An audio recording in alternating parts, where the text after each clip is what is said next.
All righty. Welcome back. We're live. Well, it's recorded. We're recording live now, kind of. I don't even know how to introduce this. But anyways, we're here. We're doing something. It's like, was it, I'm here, but I'm there? I don't even know. But welcome back. What's going on, James? I don't know. I can't. You have me so busy right now. I don't even know which way is up. But this is recorded. You're right. This is going to be recorded this week. We've recorded how many? We've recorded 2.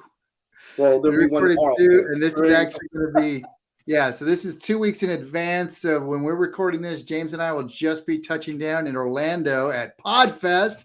Woo! Wait, hold on. I got him still from earlier when we were teaching. I have mine too. James and I just finished 2 days of intense teaching at Story Brand, where we were helping small town businesses clarify their message with Donald Miller and the team. It was absolutely amazing. So fun. And we're going to be now going into PodFest and talking to veterans about how to clarify their message and grow their podcast. And that's just shut the fear up and hit record, brother. And that's basically the title of the podcast, because I'm not that imaginative. So a lot of times we just got to get out of our own way, right? So right. You know, if you confuse, you lose. So that short, concise message to the point is probably better anyway. Absolutely. And so, yeah, a bunch of great things coming up. You just did. So this would have been a week ago, but you just did your pitch to Bunker Labs. How'd that go? I think it went well, but I might be jinxing it. Hopefully when this is aired, Bunker Labs is announcing that I was selected for the Raleigh-Durham cohort. So hopefully they're going to pick me for that. But if not, my feelings still will be hurt. You'll be fine. It was good. We just it'll be a good event. Regardless, it's always good to get out there and just pitch and practice and let people know about what you do. But I was going to say educating others. And speaking of educating others, what a great segue about who we have today. Do you want to do the intro? I can try. You know, I promised him before in the studio, the backstage there, that I would not call him Sergeant Major, but it's so difficult. I couldn't help myself. But we're bringing on a legend. We're bringing on Michael Hunter. And, you know, he's got 26 years of military service, of course. And I'm just going to touch the highlights, Marty. First Special Forces group, 6 tours. Combat tours, Iraq and Afghanistan, you name it. You talk about a real legend, Silver Star awarded, Bronze Star with Valor, you name it. He's got it all. And now he's even helping more vets and helping them educate and figure out the loan process, which is a ugly process to figure out. But just giving back, it's all about that. But I'm excited about this one, Marty. I'm telling you, that's why I put the American flag up. He's an American hero, man. This is an exciting episode. We've got always have a lot of legends on, and this is without a doubt another true legend coming on the stage. But enough about us. Are you ready, brother? This is going to be the challenge is this is going to be better than Chris Cano's episodes. What I was told. Of course. You know why? Because he's not Navy. He's an Army guy. Go Army, beat Navy. Beat Navy. Are you ready, brother? Let's go.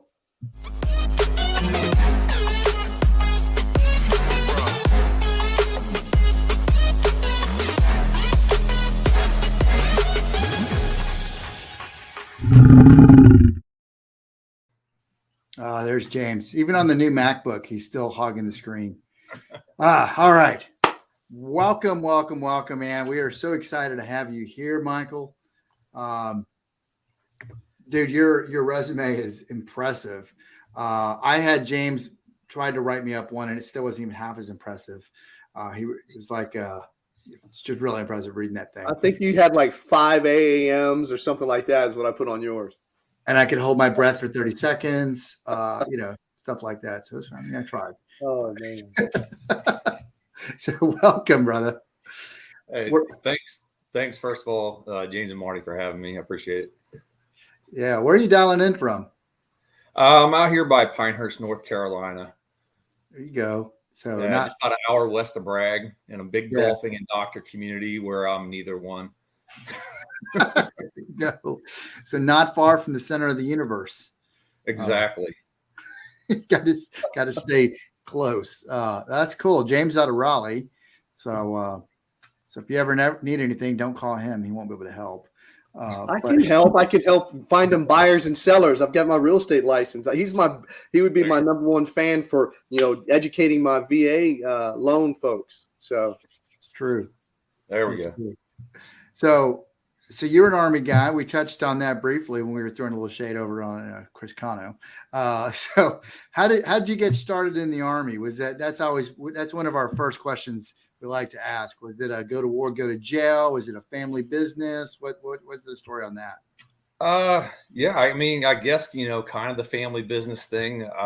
So all my grandfathers served, my father, my uncle, ever since I was 8 years old, I wanted to join the military. There was a small blip there in high school. I thought I was going to, get a scholarship to play sports, but then, reality kicks in and, so I joined the Army, straight out of high school. It took 3 months off for the summer to enjoy it before I left. And when everybody went to college, I went off the basic. Nice. Where'd you go basic? Oh, sorry. Fort Lost in the Woods, Fort Leonard Wood. Yeah.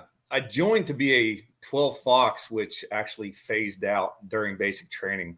So when I went to AIT, they were already telling me I was getting a new job. So that was interesting.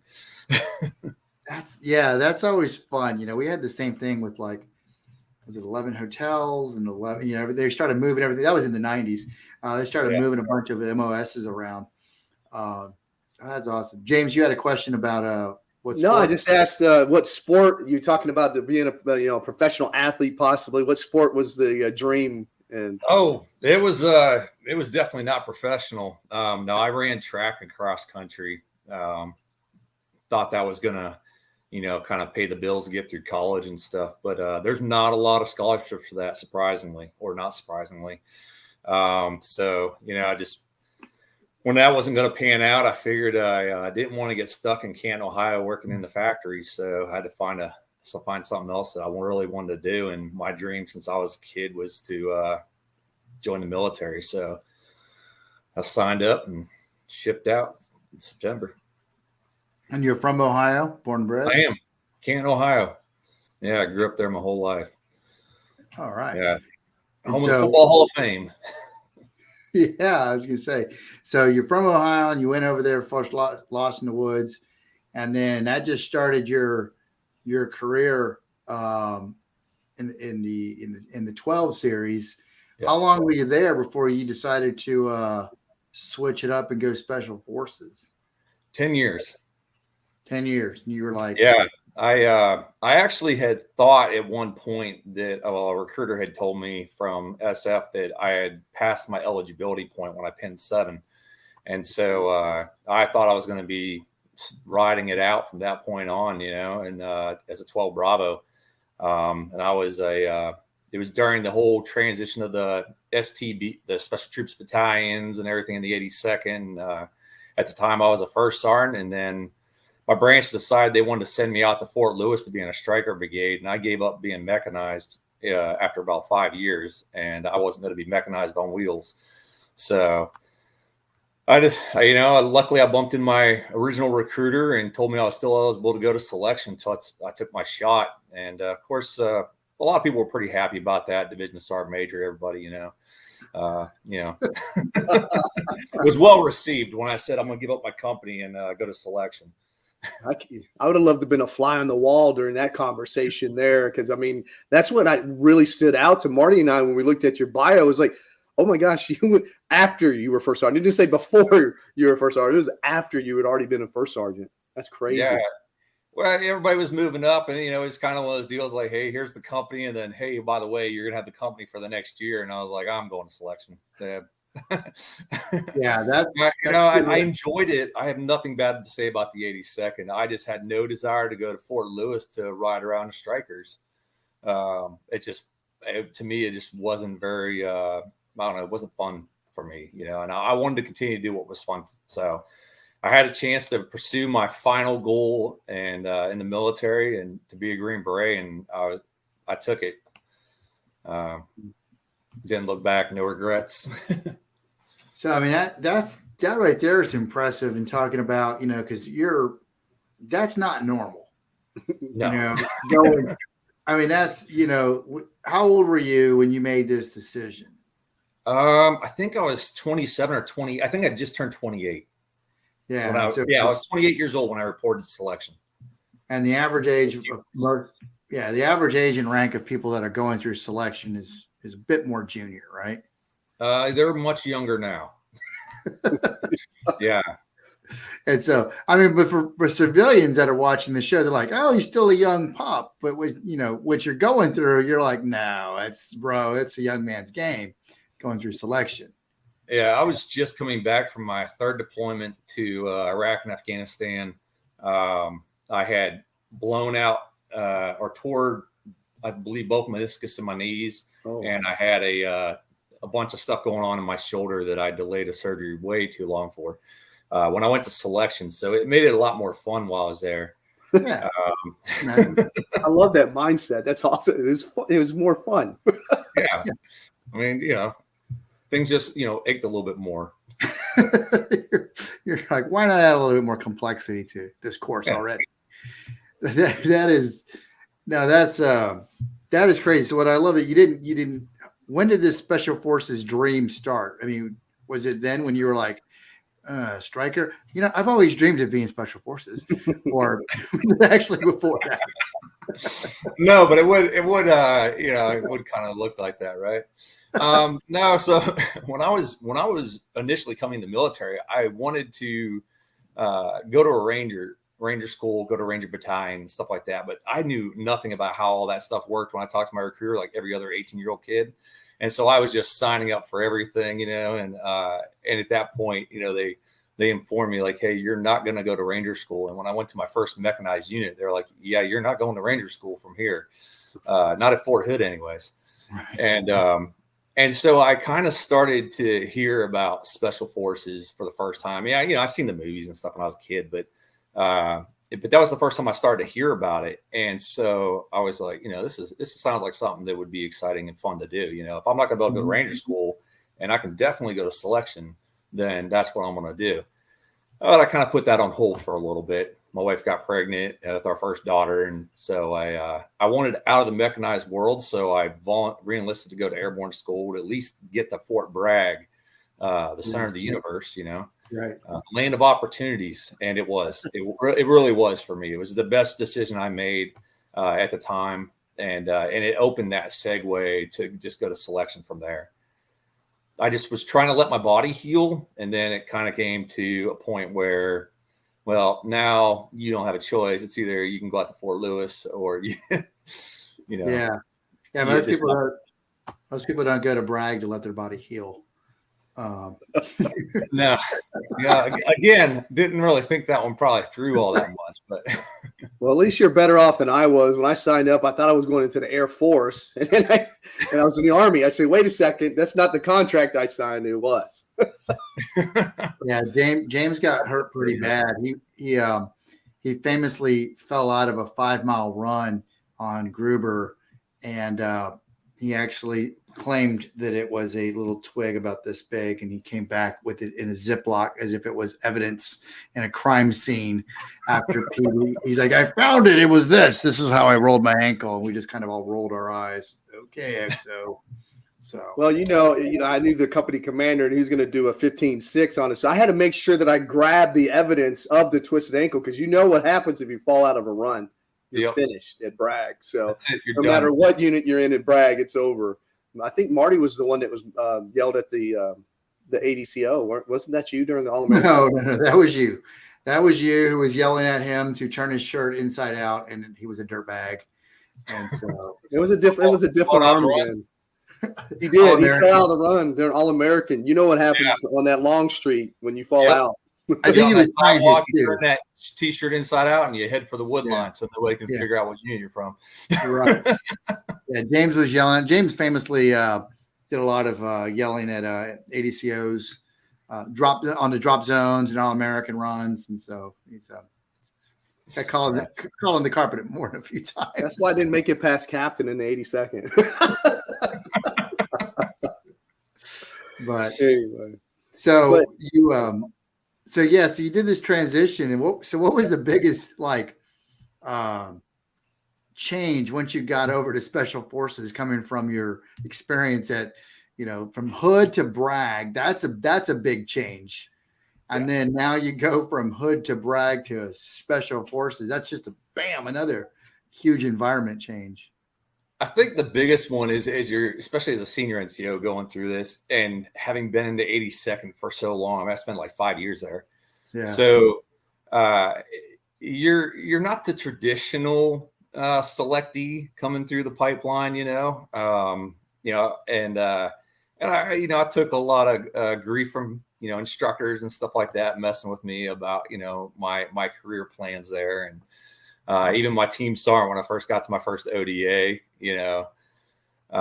but I think it's like just trying to figure out like your way, because you go from being in charge of a company to now you're not in charge of anybody. You're in charge of yourself and helping out your team, but you're new on the team. So now it's, it's like being a young private again, just with more rank, So you're running around trying to feel things out, trying to figure out, who's messing with you, what's legit, what's not, trying to figure out that medium, ground of trying to turn off the switch of the old platoon sergeant to the team guy, and not be too lax, but not be too abrasive either in personality. So it's a mindset change. It takes a big shift, and a concentrated effort, honestly, to kind of change your mentality as you're going through that. And I went from one extreme to the next at times. I was just too laid back to, and then back to the, first sergeant mode, and had to back off again.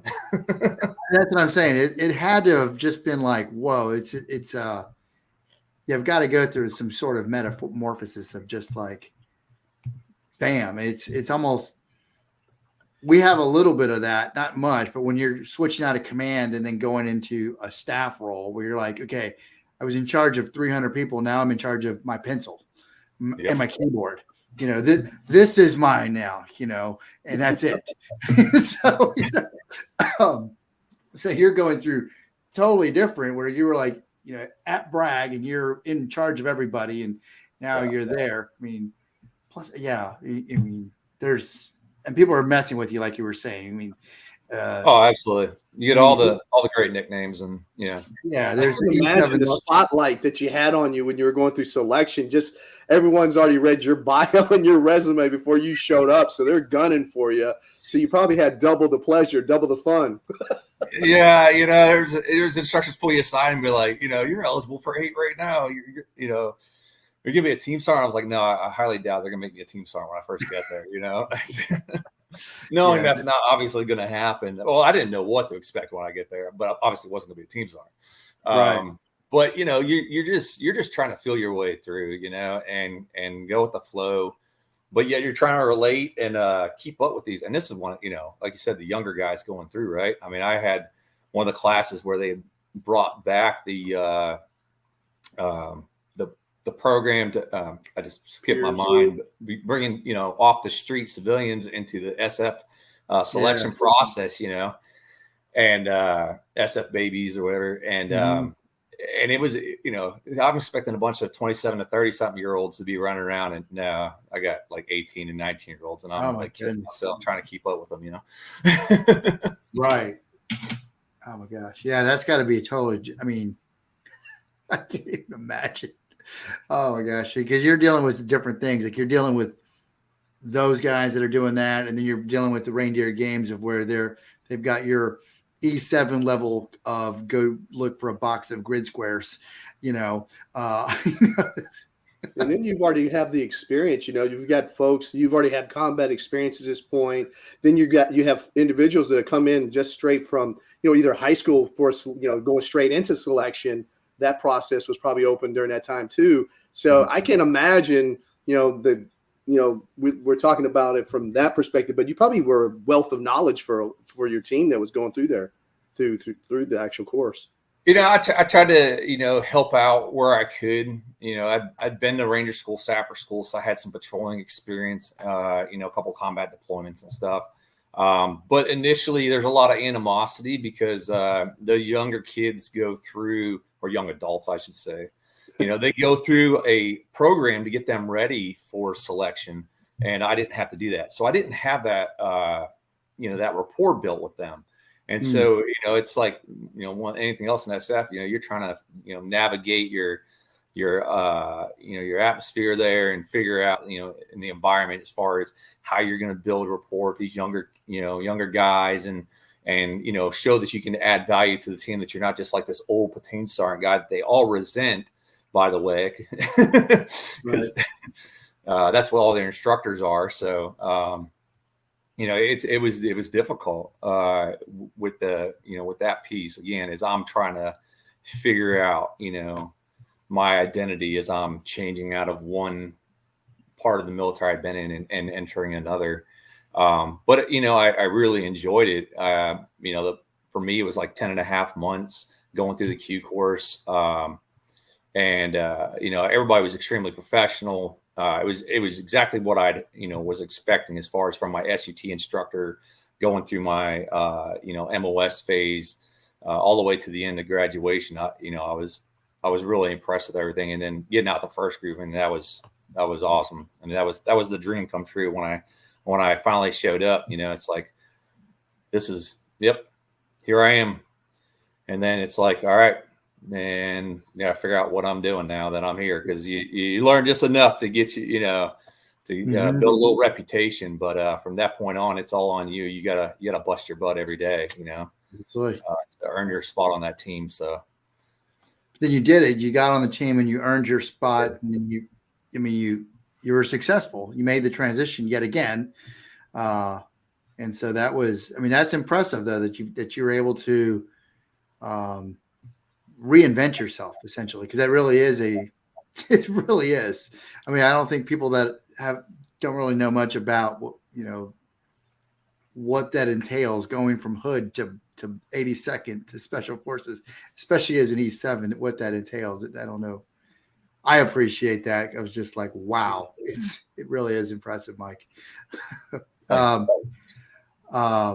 it's So I'm looking behind you there for our viewers that don't know. I noticed 2 awards back there. What awards you have over your shoulders there? I see one on the left and right shoulder there. So over my would be my left shoulder is the Silver Star, and then the Bronze Star for Valor that I got in the deployment for 2010 in Afghanistan. When I was out there for 9 months working with MARSOC out in Bala Magab province, and it was a really good mission. Checked all the boxes for me as a young soldier. Well, I guess I wasn't that young at that point, but as a soldier in my career, everything that I was always hoping for. Well, that was the deployment. It was rough, a rough deployment, but we all came back, so that was the most important part for me. That's awesome. Yeah, that's impressive. Again, everything is very impressive career, very impressive transformations, and the fact that that you're still here to tell your story. That's just with that impressive career, Marty. You think about it, all those transitions, and you got it. That's where we're going to lead into the second part of the show. But you're talking about all that. Things you basically were the best of the best, right? You were where you wanted to be, you were with who you wanted to be with, and I could say this, right, Marty? He was a badass, right? So that's what was going on. So how do you get to that point again? That's going to be the question I'm going to ask in the second part. Right. No, absolutely. It sounds like James is ready to talk about the second part. So you want to just cut the commercial and I'll do whatever you want, but I definitely want to. If I don't say it, I'll forget it because I'm older. So I just wanted to make sure that I reminded myself to say it later. No, so let's do that. Let's go ahead and cut the commercial, and then we'll bring it back and we'll talk about what Mike is doing now as the educator, as he continues to educate and help others. So let's do that.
You're watching the Lounge with Legends TV show with your hosts, Marty Martinez and James A. Feltz.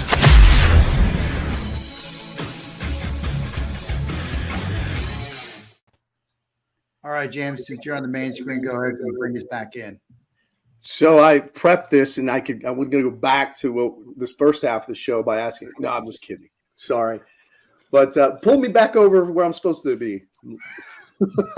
All right. So if you're just tuning in, we've got Michael Hunter of Aligned Education. He's been telling us about his fascinating multiple transitions throughout the military, and basically proving that you're not too old to achieve your dreams, achieve success, and reinvent yourself. And now we're going to talk about what he's doing now to continue to educate and help people achieve their dreams.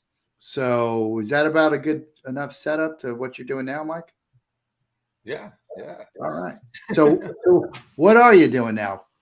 What am I doing? I ask myself that every day. What are you doing, man? No, so I now work as a military liaison for the Aligned Education Foundation. It started in 2019 to educate veterans, service members, their families, realtors, loan officers, anyone that have a part of the VA home loan buying process. And it kind of got started from two service members. One was a former Marine, and former Navy sailor, seaman, that they had gotten out and they started working in the mortgage lending industry, and they worked for another company, and they started learning that veterans were being taken advantage of through lenders who were creating overlay requirements that would disqualify vets for a VA home loan or for a loan. And then on the second part was they were charging like all these additional lender fees, like upfront, kind of like you're seeing in the auto industry right now with the upcharges on cars.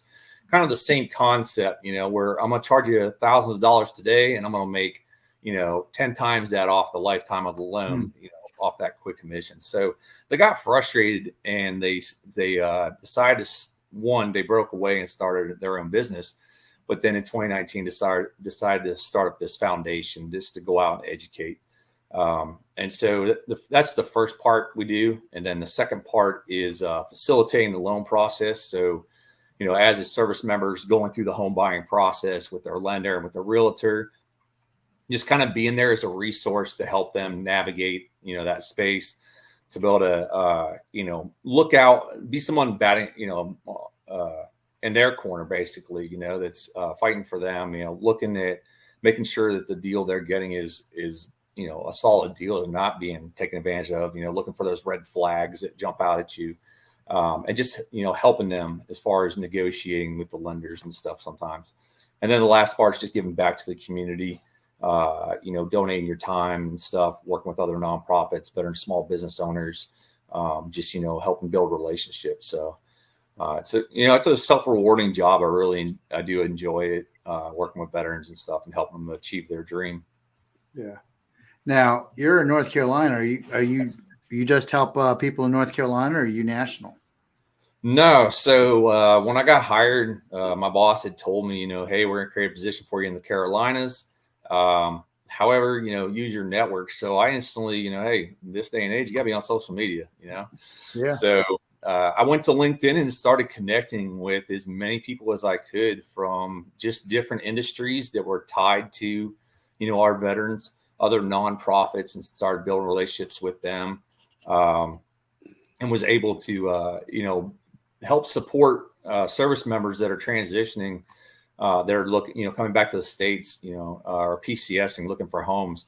So I've actually helped some service members out in South Korea, Japan, the United Kingdom, Germany, Italy, and then all over the continental U.S., Hawaii, Alaska. So, I mean, I'm pretty much just, not tied to the local area at all. Well, that's impressive. That really is. Go ahead, it's just just from a real estate perspective too, just, thinking about all the rules and regulations that we think we know as people, and we don't know, because a lot of times we listen to the barracks lawyers or the folks that, the hearsay, well, they told me you couldn't do that. And like Marty says all the time and asks me, who's they? right? So it's the same thing. You know, I think Chris, we had on a couple of episodes ago, he mentioned something about the credit score and how there really isn't a assigned credit score, a minimum requirement, or like you can basically have a crappy credit score and still qualify for a VA loan in a way. So I didn't articulate it the way that he did, obviously.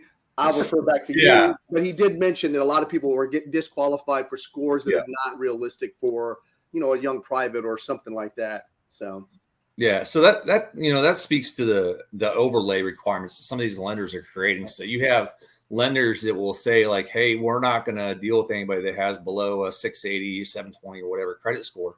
Well, that may, you know, disqualify right there a large percentage of the population of veterans that are looking, you know, to find a home. And so in doing so, you know, in the old days, you know, the vet would, you know, apply for the loan and the lender would call them back and say, hey, you got denied. When they ask why, you know, they would tell them like, hey, you didn't meet the credit score requirement. But they wouldn't tell them you didn't meet our credit score requirement, you know, to save face. They didn't want to be the bad guy necessarily. And so what the veterans didn't understand is that the VA PM 26-7, which is the regulation that covers the VA home loan, there is no credit score requirement for the home loan. It's strictly with the individual lenders that create this requirement. And so I would say the industry norm for a low credit score to qualify is about 585. I have heard of some special situations where a lender might have gone down to 545 to help a veteran. But most of the time, you generally got to fall in that 585 range to qualify, you know. And so lenders, like I said, veterans, you know, we get frustrated. In the old days, they go to the VFW and just badmouth the VA, and it was all the VA's fault, not realizing it was actually that lender that denied their loan. Nowadays, it's social media, of course. So, you know, more barracks lawyer advice that can circulate faster, which is why, surprisingly, 87% of veterans do not use the VA home loan. And it's due to misinformation, myths, or, I mean, sadly, today's market does definitely heavily influence the VA home loan, you know, process. That's startling that many that large percentage is not taking advantage of this opportunity. You said it, Chris said it 2 episodes ago, or 3 episodes when this airs. But I'm like, I can't believe that. You know, we're dual military. My wife and I both have VA home loans. And so it blows my mind that it's an education thing. And I'm wondering, is the education thing because the leadership in the military isn't doing that? You know, going back to platoon sergeants, company commanders, etc. Is it outside the military and they're not letting them know? I mean, where do you think that communication breakdown is coming from? I think, you know, prior to, and there's other organizations that do very similar, you know, services to what we're doing. But going back probably 10 years ago, there probably wasn't many out there, you know, and there aren't that many today, but it's definitely a limited resource. And if you think back to like your early days, like in the 82nd or whatever, right? And your squad leaders counseling, or, you know, they counsel you on where not to buy a car on Bragg Boulevard, right, where not to go get a payday loan. But there's nobody there to educate you or counsel you on the largest purchase you're ever going to make probably in your entire life. And people understand the VA home loans there. Like I bought 3 homes before I started working for this company. And, you know, I knew the VA home loan process existed, but I would just tell the realtor like, yeah, I'm going to, you know, do a VA home loan. That's all I knew right there. You know, I signed my paperwork when it came to me and I sent it off and I knew I had a VA loan and that was it. And I knew somewhere at the end when I sold the house, I needed to settle the debt, you know, make sure I sold it in full so I get that certificate of eligibility back so I could go buy another one. But I didn't know like how second tier entitlement worked, that I could own multiple homes. I didn't know you could, you know, use how many times you could use the benefit. That I didn't know there was caps or there wasn't caps. If you had full entitlement, there was all kinds of stuff I didn't know about. You know, the funding fee entitlement, waiving it for especially for our active duty service members that have Purple Hearts. As of January 1st, 2020, they're no longer required to pay the VA funding fee. And if you're receiving 10% disability or higher, you're not required to pay the funding fee. And if you actually start your claims process and then start your home buying process and you let your realtor and your lender know, then at the very end, if you do pay for it, you can get it back. there's a refund process. That they'll apply it to your principal if you rolled it into your loan, and if you paid for it separately, which very few people do, then they'll send it back to your direct deposit. But yeah, there's a process that exists that I didn't know about. It's not retroactive, unfortunately. It's January 1st, but it's under the Blue Water Vietnam Veterans Act of 2019 that adjusted that in 2020. So that's a huge savings for a lot of our veterans right there, not paying the funding fee, and knowing how to work with that. As you said that, I saw Marty give a fist up because I know he's taking notes because he's going to go back and file for a return or whatever, get some money back. That's awesome. But why do you think it is that, why do you think that we don't use the VA on those numbers? Why would you think someone wouldn't? Is there a particular one thing? I could say up to 2 years ago, a lot of it was, tied back to what I said originally about the myths and misinformation. There's a lot of veterans out there that think it's a one and done. Hey, I used my benefit. That's it. There's even people that don't realize, like, if they foreclosed or filed bankruptcy and lost a home, they still have the rest of their entitlement. So that 25% that the VA guarantees is the only part of the entitlement that was actually charged. So it's still going to show up on your certificate of eligibility, but you're still able to buy. You have the second tier entitlement remaining, but you can still purchase a home. And if you clear that debt, then eventually you have full entitlement. But that opened eyes up to a lot of folks, to even include my father, who was one of those veterans that used it 40 years ago and just thought that was it. And nowadays, I would definitely say it's the market. The market's definitely influencing a lot more. You have certain parts of the United States that are already high cost of living, like Fairfax, Virginia, the DC area, Washington State, in the Seattle, Tacoma area, San Diego, Honolulu, the list goes on, right? There's parts of the United States it's not really affordable, and they're squeezing the VA out of the process. And some of that also results from lenders and realtors that really don't understand the VA home loan process. And so, by them, potentially making a mistake throughout the process, it allows it to go longer than what it should, over 30 days to close. And that frustrates a seller. And then you get sellers that, at that point are just like, hey, I don't want to deal with the VA home loan, and then therefore, unfortunately, it puts you in a tighter market. You look at the cost of housing right now, the asking prices. If you don't understand how to if you don't understand the Tidewater Initiative and reconsideration of value as a buyer, and the timeline on your appraisal, then that can frustrate that process also and cause it to go over 30 days. But if you do understand it, and you're kind of holding the realtor's feet to the fire, like, hey, day 2, did you order my appraisal? So it comes back on time. And, oh, by the way, we know we're in a high sellers market. So, have you done a Tidewater Initiative preemptive to the notice of value being issued, which is going to bring your value of your property, and it's going to appraise at value, but it's going to be less than the seller's asking price. So you're already lining up the things that you need to do. You're already working towards that reconsideration of value to ensure that you have a smooth process so you can purchase the home of your dreams. Wow. I'm going to show you the importance. Oh, go ahead. No, I was going to say, I'm putting the website here, alignededu.org, so that those that are watching can find this treasure trove of knowledge, because Michael's dropping so much knowledge and I can't write it down fast enough.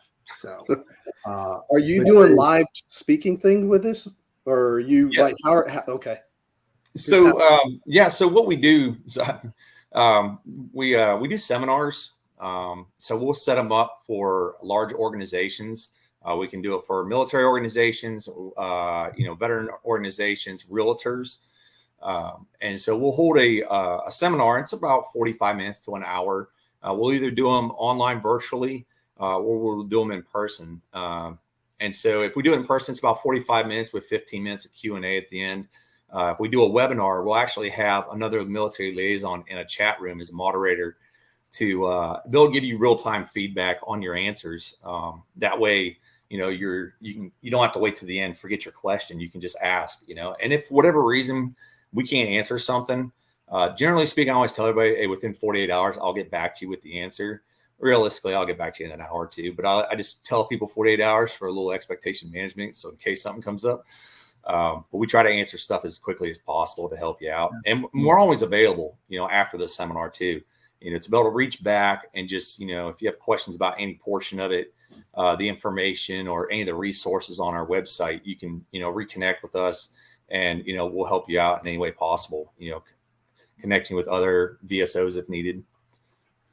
Yeah. So they go here and they just click on one of these, and that's how they can get started, and they're download their copy. And I mean, there they are. Yeah. And you can also schedule seminars directly with us. So, like with a lot of the people that I'm supporting in other states, some National Guard organizations, stuff like that, during their family readiness deployment briefings and stuff, they'll reach out and, and say, hey, would you mind, doing a seminar for our troops as they're redeploying? And so, I'll set it up for them and, conduct a webinar or whatever. And then also, I'm sorry. Is that the set up a briefing button? Yeah. No, I just do that directly through email. Just, cool. Direct email communications. Gotcha. And I also do one-on-ones because, sometimes there are people who, one, it's more personable. And then two, sometimes, some folks don't want to ask certain questions like in a large forum, right? So say you did have some financial or credit history issues in the past, whatever, and you don't want to ask that question in a large forum or whatever. So sometimes they feel more comfortable one-on-one just asking those questions where I can answer them directly for them. And of course, at the end, we'll send out a survey. That way, if there is a question that you didn't want to ask, in the chat room, or you want some additional information, you can send that to me. And like I said, within 48 hours or so, I'll get back to you with the answer. So this is great. So this is the website. It's aligned, edu.org. Awesome. And you guys got to check them out. And what's the cost on this? Oh, it's absolutely free. Yeah, there's no cost to this whatsoever. We're just trying to educate as many people as possible. The more that become educated on how this whole process works, what you can use your VA home loan for, how to use it, who's eligible, really the buying process, understanding, how to compete with other lenders during that time, because that's very huge. At the end of the day, the reality is, loan officers and lenders, they're all really nice people. That's why they're in that business. They have great interpersonal communication skills. They're going to be your best friend. They're going to send you a Christmas card, but they are there to make money. That is their job, to make money and sell you a home. So you really don't have anybody that's there looking out for your own personal interests. And so that's where we come in, while you're talking to a lender, go and check out 2 or 3 other lenders and get competing offers and make them, compete against each other and get the best offer out there for you and your family. At the end of the day, the only person that's going to be, trying to save you money is you. That has your family's interest at heart is you. And, we just want to be a part of that to help people achieve their dream of home ownership. It is challenging in 2022, but it's not impossible. And the more you understand the process and how it works, the smoother it can be, and you can close on a home in 30 days and purchase a home, and even in this crazy market. Oh, that's amazing. That is absolutely amazing. These resources that you guys provide it's needed, especially because, our veterans and their family members, they've earned it. We've all sacrificed so much, these missed Christmases and birthdays and just the stuff that we've done. And so I appreciate everything that you all at the Aligned Education Foundation are doing. So I thank you. And I hope you hear that enough. It just shows you how important education is. You mentioned your father earlier with, a Vietnam veteran, and, they didn't have the same education. So they didn't know about benefits they deserved, right? They earned. And that's why it's so important. Even now we're still struggling. That's why you guys are doing such a great thing with this education. You just taught me something I didn't know. And to be fair, I'm a real estate agent myself, but I don't get into the mortgage part because that's not my specialty. Right. When you start doing that, then I turn into a barracks lawyer, and I don't want to be that. So I appreciate the education you're providing. Now, can spouses come to these events, or how did that? Absolutely. Absolutely. I mean, you know, the decision's not made by one individual or in a family, you know. So, you know, if the spouse is there as well, so they understand the process, you know, understand what's going on. And there's a lot of good information, even for our active duty community, that we talk about, you know, the power of your BAH, you know, today's market, looking at, you know, rental analysis compared to, you know, buying. You know, there's a lot, even with hearing about the interest rates going up, a lot of people are hesitant. They're like, well, I don't want to buy a home right now because the interest rates are, you know, 5%, 7%. You know, looking back a year or two, they were 3 something. But they're not going to go down anytime soon, you know. So, you know, they're only going to continue to go up. And I don't think there's going to be a housing market crash anytime soon, unfortunately, although a lot of people would really wish there would be. But I don't foresee that happening anytime soon from a lot of the realtors I talk to and stuff.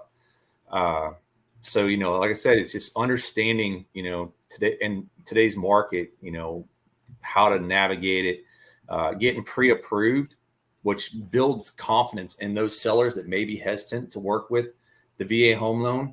And most of that frustration, I think, comes from that appraisal process, not understanding it. So I really, you know, beat that one to death, kind of, to, you know, really help educate the buyer on, hey, this is how the process works. And if you understand it, your realtor understands it, and your lender understands it, you know, then you're going to have a much smoother process and should close on time, you know, barring any delays outside of your control, you know.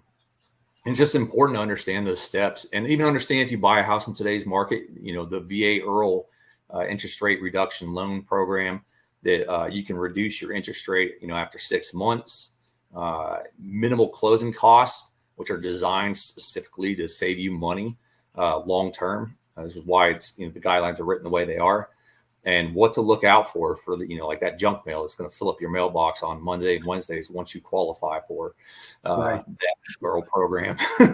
And they are junk. It's all junk, you know. They're going to charge you discount points that you're not making that decision.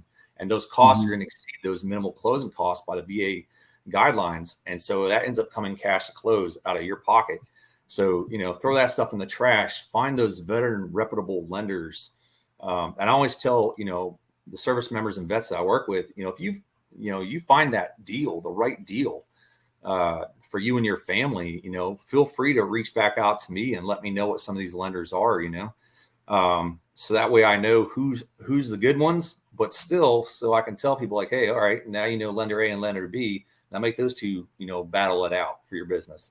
Don't make it a one-stop shop, because you really do. You can miss out on saving thousands of dollars if you do. Absolutely. I appreciate it, brother. And this has been wonderful. And I appreciate everything you do. James, I think it's time, brother. What do you think? You got it. It's time. Let's do it. All right, Michael, you've clearly demonstrated that you have served and sacrificed, and you are continuing to serve our great nation and our veterans. And so we want to ask you, what does freedom mean to you? That's a great question. You know, I think probably the three easiest things that come to my mind to describe it, right, is, you know, freedom is having the ability to pursue life, liberty, and the pursuit of happiness. You know, it's not just the 3 words you say, you know, people recite all the time, see on a t-shirt on July 4th. It's really the American dream, you know, to be able to live in a country where you have the ability to make, you know, decisions that a lot of people all over the world do not.